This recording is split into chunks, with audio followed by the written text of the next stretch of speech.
tahun 2003 aku pulang dari Taiwan karena aku berstatus kaburan atau pekerja ilegal. Tahun 2008 aku proses ke Taiwan lagi melalui PJTKI di Tangerang. Nama PT-nya itu Wahana Karya Suplaindo. PT-nya di sana tuh lumayan gede, tapi ketatnya minta ampun. Buat aku untuk proses ke Taiwan lagi itu tidak mudah ya, karena aku dulu pernah kabur di Taiwan, tangkap dan masuk penjara selama 40 hari. Jadi aku benar-benar berhati-hati, dan saat masuk pendaftaran di PT aku tidak bilang ke PJTKI tempat aku proses itu kalau aku udah pernah kerja ke Taiwan. Aku bilang kalau aku pernah kerja ke luar negeri tapi di Timur Tengah. Maaf ya, apalagi sambilan buat makanan buat nenek. Karena apa? Kalau aku sampai ngomong aku pernah ke Taiwan, otomatis mereka nggak akan pernah mau membantu aku untuk proses ke Taiwan lagi.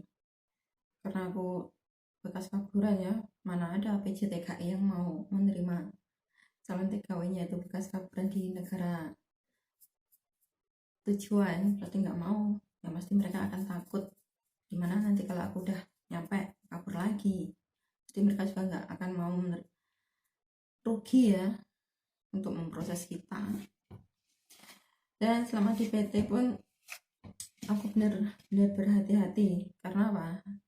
Dulu tahun 2002 sampai 2003 itu aku udah 1 tahun ya.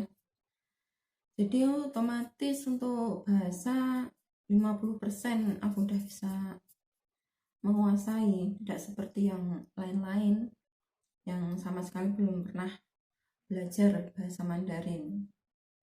Jadi aku selalu membuat diri aku tuh bodoh, memperlambat kerja otak aku. Banyak kan kalau di PT kita harus berusaha untuk pintar biar cepat prosesnya, dapat job, cepat berangkat. Kalau aku enggak, aku justru membodohkan diri aku. Karena apa?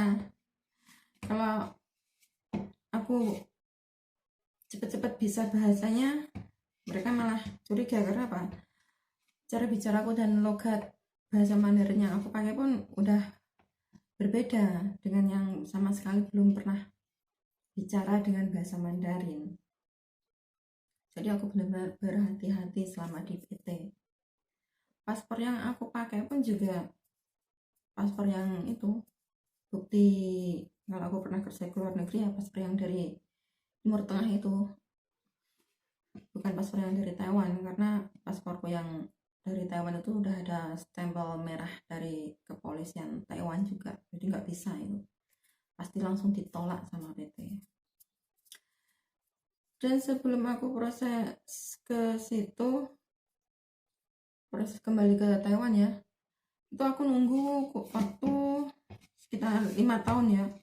Karena kalau aku langsung proses balik lagi ya jelas tidak bisa, soalnya aku kabur waktu itu. Selama 5 tahun itu aku mencoba untuk kerja ke negara lain. Awalnya pulang dari Taiwan aku mau ke Brunei, tidak jadi. Mau ke Singapura juga tidak jadi.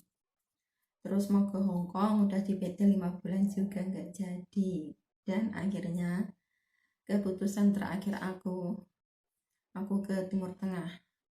Aku ke Emirat. Aku kerja di kota Dubai menggantikan kerjaan ibu aku. Jadi majikan aku itu juga majikan ibuku.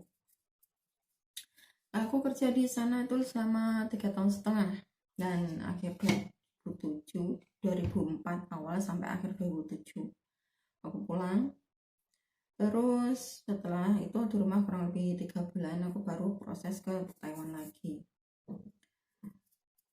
Dan selama di PT itu aku prosesnya ya nggak cepet ya, nggak lama ya, kurang lebih 4 bulan waktu itu. Selama 4 bulan proses, alhamdulillah bisa berangkat. Tapi nyampainya di Taiwan itu aku ada satu tantangan lagi yang harus aku hadapi, imigrasi. Karena apa? sidik jari aku. Tapi ya untungnya sidik jari yang sekarang sama yang dulu itu udah berbeda ya. Kalau dulu kan masih pakai tinta sidik jarinya, kalau sekarang itu udah pakai elektrik langsung ke komputer. Tapi ya itu tetap aja ya membuat aku takut, soalnya apa, aku kan udah pernah ke Taiwan kabur, jadi ya agak-agak takut. Karena apa, kalau sampai aku nggak bisa lolos di imigrasi, yang pasti aku akan langsung dideportasi, jadi percuma aja aku nyampe Taiwan. Sampai jari-jariku ini aku kasih Alteco, lucu. Itu bodoh sih, kalau pakai Alteco kan tetap aja kelihatan ya, apa bedanya, sidik jari ya tetap aja. Dan waktu aku diantar ke imigrasi itu kan aku ada 2 orang ya dari yang agensi sama dengan aku, sama 1 orang temen aku itu sidik jarinya cepat sekali aja udah, tapi aku mau sampai 5 kali. Dan kata penerjemah aku itu sidik jari yang 3 kali itu katanya ada yang mirip-mirip, ya jelas aja mirip-mirip, memang aku udah pernah kesini. Dulu itu aku dapatnya di kota Hsinchu ya, tapi ya alhamdulillah aku lolos dari imigrasi dan aku bisa kerja. Tapi malang juga nasibku, setelah aku diantar ke tempat majikan, ternyata aku mendapatkan kerjaan yang tidak sesuai dengan job kontrak lagi. Dan ini lebih parah daripada yang tahun 2002 dulu. Nama majikan dan job yang aku tanda tangani di kontrak kerja pun juga tidak sama dengan majikan yang di rumah itu, yang aku kerjakan di rumah itu tuh tidak sama. Yang tertera di kontrak kerja itu adalah keponakan dari majikan aku itu. Bingung jadinya. Aku ya agak-agak gimana gitu. Tapi ya aku aja tetap lanjut kerja ya. Itu jaga nenek, umurnya udah 90 tahun lebih itu. Lupa aku berapa yang pasti. Itu neneknya itu joroknya minta ampun. Tapi dia masih sehat loh, meskipun umurnya udah 90 tahun lebih. Tapi itu joroknya minta ampun. Kalau kencing itu pagi sampai malam itu ditampung di ember, kayak timbol yang Jawa ngarani itu. Kalau kencingnya pagi sampai sore itu, sore dibawa ke kebun campur sama air, dibuat untuk nyiramin sayuran, dan sayurannya itu dipetik buat dimasak dimakan sendiri. Bisa nggak bayangin makan sayur disiram pakai air kencing sendiri setiap hari? Aku benar-benar nggak bisa makan, nggak bisa makan, jijik banget. Tapi karena katanya orang sini tuh itu sebagai pupuk, tapi ya aku kan nggak terbiasa, jadi aku nggak bisa. Rumahnya itu gedenya minta ampun, halamannya tuh luas. Tapi kalau bersih-bersih rumah itu dari hari Senin sampai Jumat, cuma lantai 1 sama bagian luar aja halaman itu. Sabtu Minggu itu baru lantai 2 dan 3. Selain Sabtu Minggu aku nggak diizinkan untuk naik ke atas. Nah, nggak tahu kenapa, mungkin takut kali sama aku ya, takutnya aku mencuri. Mereka mobilnya ada 3, dan itu pun aku juga harus cuci seminggu sekali. Anjing ada 5, aku harus mandiin anjing juga. Aku kalau mandiin anjing tuh aku pakai mantel penuh, ini pakai mantel baru mandiin anjing. Kotoran anjing itu juga aku yang bersihin. Itu tadi kandangnya di bawah dikasih alas ya buat naruh kotoran anjing, tai dan air kencingnya anjing itu. Kayak apa ya, gembreng ember loh, segi 4 panjang gitu, taruh situ. Nanti kalau udah penuh aku suruh buang di kebunan, ada tempat pembuangan sendiri buat kotoran anjing. Nanti dicuci bersih, habis itu taruh situ lagi. Halaman luar itu kan ditanamin kayak rumput buat taman gitu kan harus dipotong juga seminggu sekali. Ini udah ada jadwalnya seminggu sekali tuh. Itu aku juga yang harus motong rumput pakai alat motong rumput mesin yang gede itu, didorong itu. Aku pakai itu potong rumputnya. Tiap hari itu harus ke kebun sama nenek nanam sayur segala macam, sayur itu ada, nggak usah beli pokoknya, sayur dia sana. Pagi tuh bangun aku paling siang jam 5, karena apa, nenek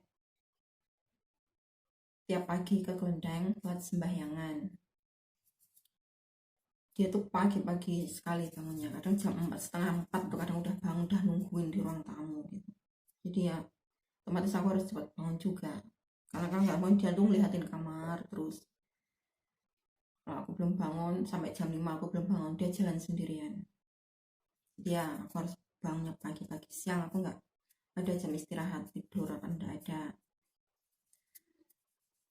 Terus sarapan pagi aku nggak pernah dikasih, aku beli sendiri, nggak pernah dikasih sama majikan. Udah sarapan paginya nggak pernah dikasih, harus beli sendiri. Buat makan siang makan malam aku sering dibohongi, itu daging babi, itu katanya daging sapi, tapi untung aja ya aku tahu, karena nenek kan nggak makan daging sapi, nenek tuh makannya cuma daging babi aja.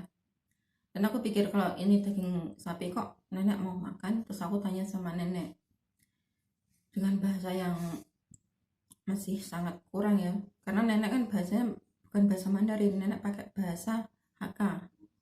Banyak kan kalau di Jinju kan bahasanya Hakka, bukan bahasa Tai, lain lagi, itu bahasa Hakka. Dan bahasa dia yang aku sangat-sangat tidak mengerti, dan pelan-pelan aku ngomong, aku tanya ini daging apa, dia bilang daging babi. Oh berarti aku nggak boleh makan, tapi majikan ngomongnya itu daging sapi. Dari situ aku tahu udah aku nggak makan. Aku kadang kalau makan cuma makan nasi iya aja, kalau ada ikan ya aku makan sama ikan, kalau nggak ada ya sudah. Ayam pun juga kan, kalau udah masak daging babi udah nggak makan masak ayam. Kalau daging kan masaknya cuma satu macam. Kalau ikan kadang ya masak, kadang ada goreng telur ya aku makan telur. Tapi kalau pagi itu nggak mungkin, karena apa, telur pun dihitung sama majikan perempuan, apalagi anaknya yang nomor 2. Hampir tiap hari aku bertengkar sama anaknya yang nomor 2, nggak tahu kenapa dia kayak orang stres. Tapi meskipun aku mendapatkan kerjaan yang seperti itu, aku tetap bisa, aku berusaha untuk bertahan untuk kerja. Aku nggak mau kejadian aku yang dulu tahun 2002 itu terulang lagi, aku kabur terpengaruh sama teman, dapat kerjaan di luar enak gaji gede, enggak. Aku tetap bertahan untuk tetap kerja. Apa, aku nggak boleh kayak dulu lagi, aku harus bisa berubah menjadi yang lebih baik bagaimanapun keadaannya, kerjaannya yang seperti apa. Meskipun tiap malam aku harus nangis nggak bisa tidur karena bau air kencing nenek yang sangat-sangat menyengat. Kepala aku tuh pusing banget kalau nyium bau air kencing nenek itu, bener-bener kencingnya tuh di dalam ya, sampai di ruang tamu tuh masih kecium, di teras depan tuh bisa kecium baunya itu. Tiap malam tuh kalau tidur ini aku oles pakai minyak kayu putih, pakai masker, itu tetap aja masih bau. Sampai-sampai pernah itu minyak kayu putih aku taruh gini ya, netes ke mulut, sering kayak gitu. Hampir tiap hari aku komplain ke agent, nggak ada respon. Nenek tuh nggak tahu ya, sering banget dikasih tahu sama majikan, tapi emang udah kebiasaannya kayak gitu ya, susah. Dan kerjaan utamaku kan jaga dia, ngurusin dia. Dia ke kebun nanam sayur tiap hari aku ikutin, mencangkul pun juga aku kerjain, sampai jari kaki itu pernah kena cangkul tiap hari itu. Pagi sore tempat nenek tuh pasti di kebun nanam sayur, ngurusin sayurannya, tanaman sayurannya itu. Nenek jarang mau duduk dalam rumah gitu, kalau nggak gitu copot-copot rumput di halaman depan gitu. Jadi ya kalau rumput udah agak panjang sedikit ya aku harus ambil itu alat memotong rumput itu, aku dorong gitu, nanti neneknya nyabutin. Hampir tiap hari aku nangis, tapi aku tetap bertahan untuk kerja, karena aku nggak mau kejadian yang sama terulang lagi. kabur lagi, aku nggak mau. Karena sekali aja aku kabur, aku udah nggak bisa masuk ke Taiwan lagi. Hampir tiap hari komplain ke agent, sampai aku minta tolong sama sponsor aku buat itu ngomong ke orang PT, biar PT ngomong ke agent biar aku dipindah. Nggak ada respon. Karena apa? Majikan yang nggak mau aku untuk tanda tangan, jadi ya aku dari bantuan kesana kesini percuma. Gaji pun aku juga nggak dikasih loh waktu itu. Tanpa seizin aku, tanpa sepengetahuan aku, mereka buka rekening atas namaku.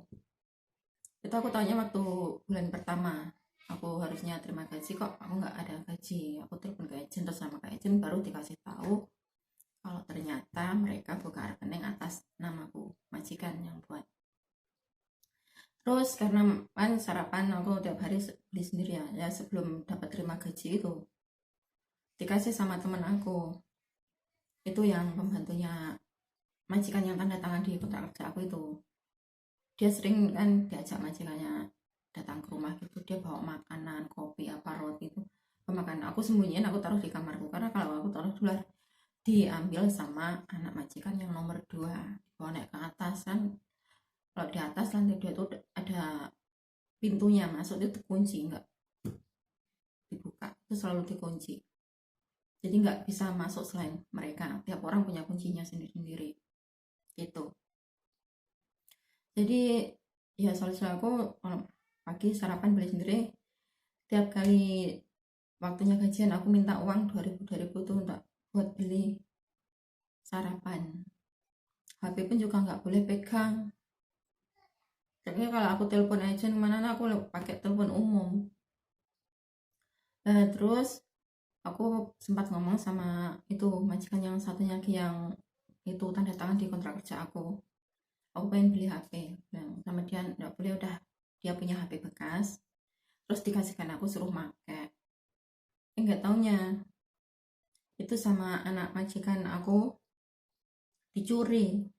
Nah yang nomor 2 itu dicuri, aku kan marah, terus aku minta kembali, terus dikembalikan sama dia. Kan dimarahin sama majikan lagi-lagi sama bapaknya, dikembalikan ke aku. Nah habis itu majikan malah telepon agent, HP ku suruh nyita. Ya udah, padahal itu SIM cardnya tuh aku minta sama masku yang di Changhua dulu. Masku juga di Taiwan ya, di Changhua. Aku minta sama masku nomor SIM card, aku dikirimin, terus HP-nya dari majikan yang tanda tangan di kontrak kerja aku itu, bekas dia. Tapi majikanku yang ini, yang di rumah ini, yang tinggal sama aku, dia telepon ke agent, HP ku disuruh nyita. Ya udah, aku kasih aja, sampai aku pulang itu nggak dikasih HP. Terus karena aku minta bantuan ke sana sini, komplain ke agent nggak ada respon, sampai minta bantuan ke PT nggak ada respon. Akhirnya aku telepon ke Depnaker 1955. Berulang kali juga aku telepon, ada 5 kali itu nggak ada respon lagi. Terus nggak, akhirnya sampai 1 tahun aku di sana jaga nenek itu antara majikan yang di rumah itu sama majikan yang tanda tangan di kontrak kerja aku, mereka ada kesepakatan untuk tukar tempat. Yang tanda tangan di kontrak kerja itu dia kan juga punya pembantu ya, yang lama udah pulang dan dia ambil baru lagi, baru kerja 3 atau 4 bulan waktu itu. Aku sama dia tukar tempat. Ya udah, aku tukar tempat sama dia. Tapi di majikan yang ini, gaji pun aku juga tetap gak dikasih, tetap aja dimasukkan ke rekening langsung. Terus aku pikir aku akan mendapatkan kerjaan yang lebih ringan, enggak taunya sama aja. Kerjanya itu menjaga anak, 4 anaknya itu. Yang pertama itu kembar, yang kedua itu perempuan, yang paling kecil itu umur 3 tahun cowok. Kita harus selalu standby sama yang kecil 3 tahun itu. Kalau yang gede kan sekolah, pagi juga harus nyiapin mereka untuk berangkat ke sekolah, sarapan apa segala macam sekolah. Les juga aku yang nganter. Tapi kerjanya itu ada tambahannya banyak, mentah-mentah setiap hari selama 1 minggu itu. Bergiliran, seminggu sekali bersihin rumahnya saudaranya, temennya, mertuanya, orang tuanya. Setiap hari itu, kadang 1 hari itu aku bersihin 3 rumah lantai 5 semua. Rumah mereka itu kebanyakan lantai 5 lantai semuanya itu, karena mereka dekat-dekat gitu ya di perumahan. Dan itu setiap hari aku kerjakan. Jadi pagi selesai nyiapin anak-anak berangkat sekolah gitu, nanti kasih tahu misalnya hari ini kamu pergi ke rumah yang sana, hari ini kamu ke rumah sana gitu, sama bawa anak kecil yang 3 tahun tadi. Hingga akhirnya aku aja tetap aja aku harus bertahan ya, aku nggak boleh kabur. Dan pikiran dan hati aku tetap menguatkan diri aku harus bisa kerja, aku harus bisa finish kontrak, aku nggak boleh kabur kayak dulu lagi. Itu semangat aku. Tapi pada akhirnya mungkin ya karena kecapean ya, karena siang kan nggak pernah istirahat, malam pun juga sampai malam jam 11 malam aku baru bisa istirahat. Itu aku merasa kurang enak badan, tapi aku mau minta izin pergi ke dokter periksa juga nggak boleh. Aku sampai bingung, aku sakit tapi aku mau periksa kok nggak boleh, kenapa ya gitu. Tiap hari cuma dibeliin itu minuman hangat, kadang kopi, kadang teh susu, cuman gitu-gitu aja. Kadang kalau di rumah mertuanya itu di sana juga nggak bisa istirahat. Kenapa? Selain bersih-bersih rumah, di sana juga ada kebun nanam sayur juga.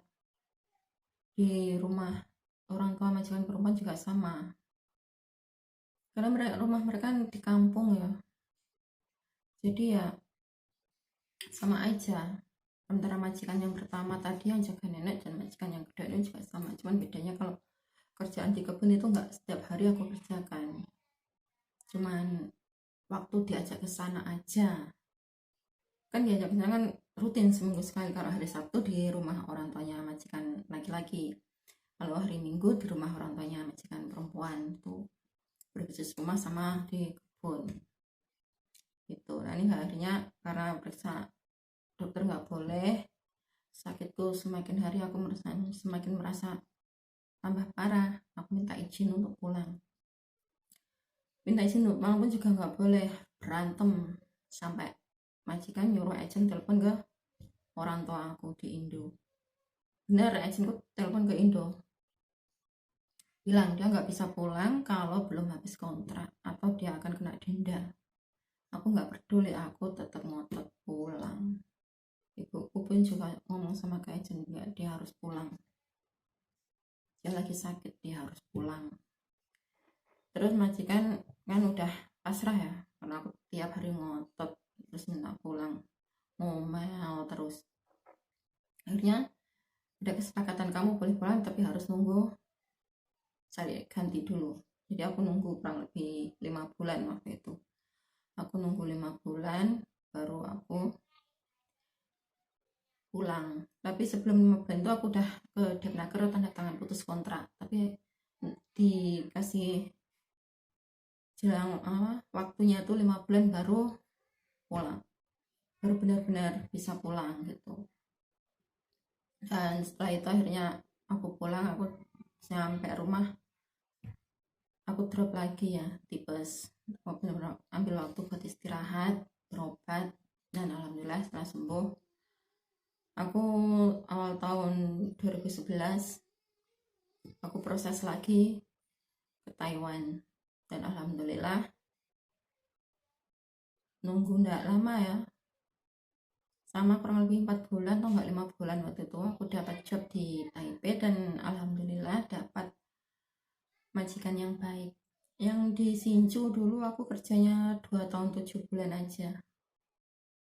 Di Taipei alhamdulillah finish kontrak sampai 3 tahun. Intinya aku pulang. Nah, videonya sampai di sini dulu teman-teman ya. Terima kasih udah mau menonton. Jangan lupa like, komen, dan subscribe-nya ya. Ini adalah pengalaman aku yang sangat-sangat berkesan, tidak bisa dilupakan selama kerja di Taiwan. Terima kasih. Assalamualaikum. Dadah.